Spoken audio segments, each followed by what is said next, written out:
In this section of the video, we're actually going to be showing you how to take the sample. What we're doing now is we're removing the tubing from the flush oil tank to our first sample bottle. Here we're going to have the oil go slowly into the sample bottle. We are only filling it up to 1/3 and then flushing it out and draining it out. We're going to do this several times, usually about 2 or 3 times, in order to clean the container and warm it to the oil temperature so that we can avoid any condensation. That was the second time that we did it. We're going to do it a third more time, and then we'll go ahead and start to take the sample. As you can see, we try to keep the gloved hand, and make sure you wear gloves, over top of the bottle. We're going to fill the oil on the sides at a reasonable rate so that it is not going fast into the bottle causing aeration. We're also going to make sure it doesn't go so slow that it does not take the whole day to fill up a sample bottle. We're using brown bottles here to avoid photodegradation due to the sunlight. It's not necessary to use brown bottles, but is advantageous. We're going to fill it to the shoulder of the bottle. We're not going to fill it all the way, so that if there's any increase in temperature or decrease in temperature, we will not break the bottle. As soon as the bottle is filled to the shoulder, we're going to go ahead and cap the bottle and turn the valve off.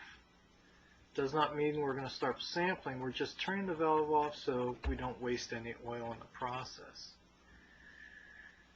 As you can see, we're taking our samples on a rocky substrate, so if you have anything to protect your knees, it'd be advantageous to do that at this point.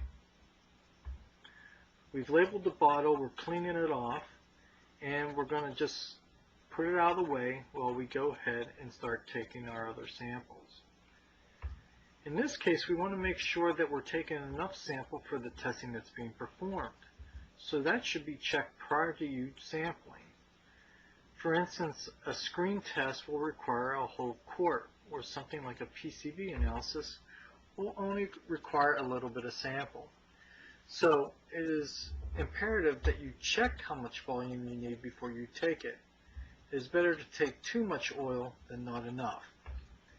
In this case, we're opening up the syringe box. We're also using a new piece of Tygon to attach to the transformer drain valve. When you go between transformers, you must use a new piece. Do not reuse Tygon. It is inexpensive and it can cause too many issues with cross-contamination. So we've already drained out enough oil. We've also taken our bottle sample, and now we're going to hook it up to the syringe for our DGA moisture sample.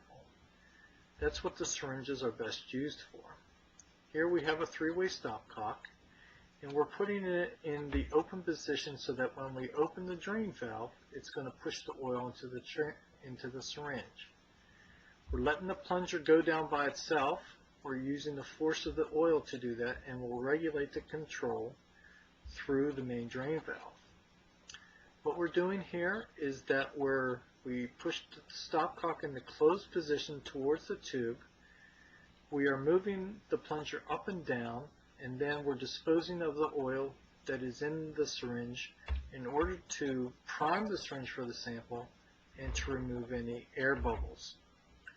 Now putting it in the open position between the tube and the syringe. Again, we're letting the drain valve, the oil coming out of the drain valve, push the oil into the syringe. We're not forcing it, so we don't create any additional bubbles in the syringe.